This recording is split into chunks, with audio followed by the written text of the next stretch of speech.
Jay, I don't know how to write emotion.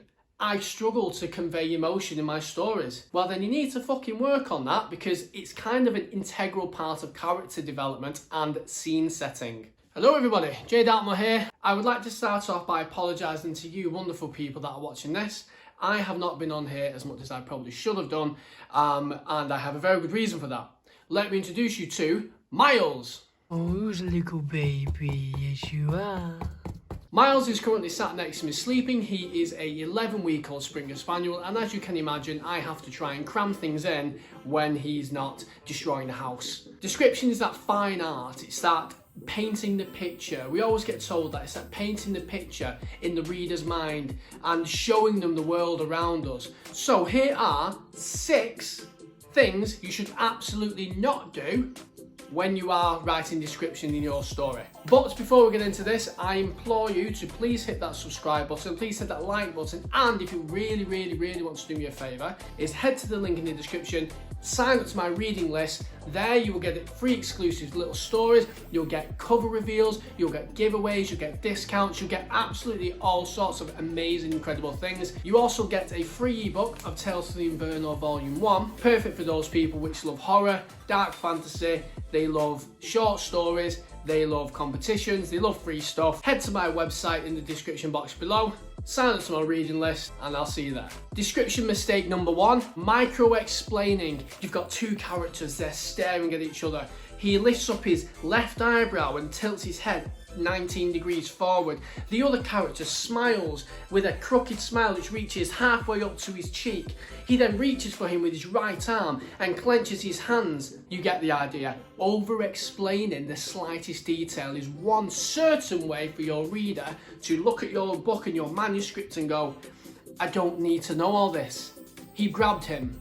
That's literally all he needed to say. He grabbed him, he punched him, he headbutted him. Over-explaining and micro-explaining is something which I do see quite a lot, where you will get a writer who feels like they have to explain the tiniest micro detail when it comes to someone's movement or it comes to the colour of someone's jacket. Over-explaining is one way to very quickly make your reader lose interest. Unless it's relevant, keep it out. And this ties in with number 2, which is over-explaining characters. He was a 6 foot 1 inch tall man with white skin. He had a blonde goatee which was about an inch from the bottom of his chin. He had bushy eyebrows, green eyes. He had a scar on his right hand side of his neck. He had chest muscles which were relatively thick, which helped his lumberjack style checkered jacket which looks like it had been worn. It's too much. We don't need to know all that detail. He looked as strong as an ox with tattoos.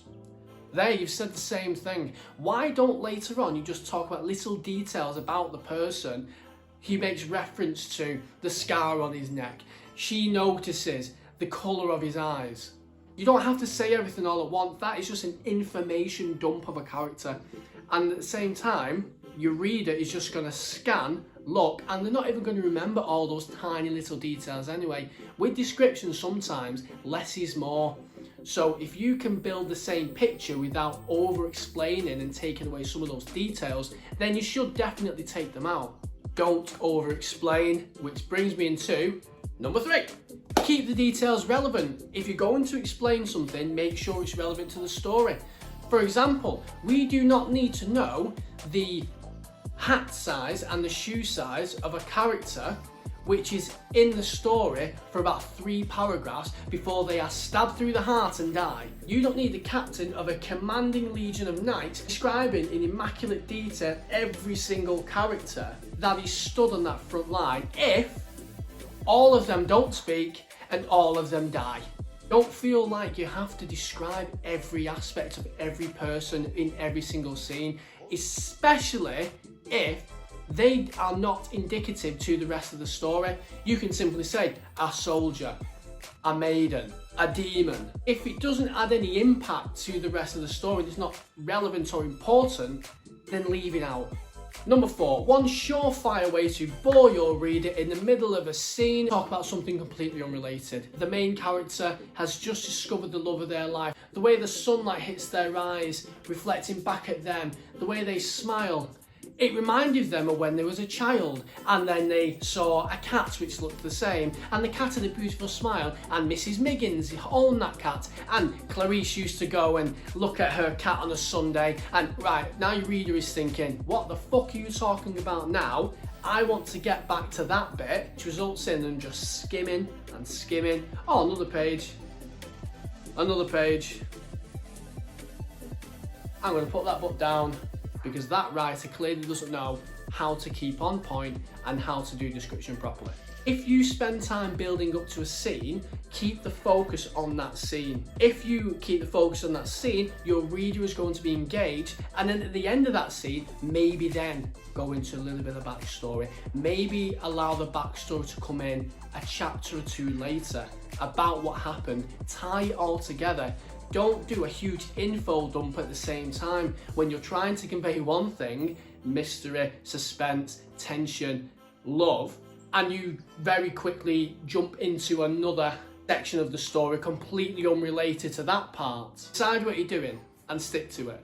Number 5, telling the reader exactly how the character is feeling and showing none of it whatsoever. He was very angry. He was terrified. She was worried. Your reader did not spend hours of their time and their money purchasing your book for them to have to look at it and go, right, he's angry. Your reader wants to be entertained. They want to be taken from their own world and thrown into your world. So you need to make that as immersive and as amazing for them as possible. If you are being lazy, because let's face it, when you write stuff like that, it comes across as very lazy writing, your reader is just going to put down your book and not pick it up again. It stunts the description, it stifles the scene, and it makes you come across very poor at what you're doing indeed. But Jay, I don't know how to write emotion.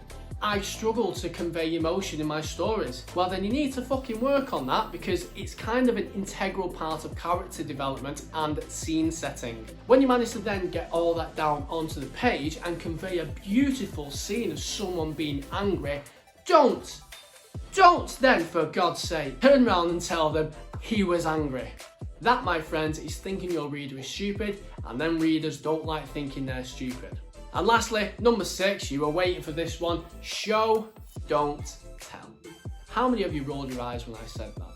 Show, don't tell is describing a scene, showing what is happening, rather than just saying they were excited, she was out of breath, she was scared, he was nervous, they were in love. Describe to me what's happening. What's their emotion like right now? What does the air feel like? Is it warm? Is it cold? Is it daytime, nighttime? The bandit walked into the tavern and it was snowy outside. The stranger dipped his head as he pushed the bar door open, the sound of snow crunching under his leathered boots as he shook off the cold as he entered. Eyes fell on him and the locals hushed their speech to a whisper as he strode silently and sat down by the bar. Which sounds better? The first one, that's telling what's happening, or the second one, showing what's happening? Guys, description is an art form. It really is. Writing a book as a whole is an art form, but the little tiny parts inside it are an art form too. There are times to show, there are times to tell, and it's finding that balance. My thinking always is, can this be said in a better way? And if I take out this part, does it still make sense? If the answer is yes, I don't need that.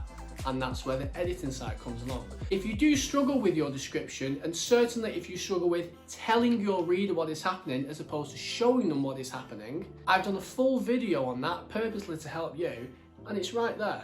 In that video, sign up to my mailing list and like and subscribe, and thank you very much for joining me. My name is Jay Darkmoore. I'm a dark fantasy and horror writer. If you have your own tips about description which you would love to share, stick them in the comments. I'll have a read. Until next time,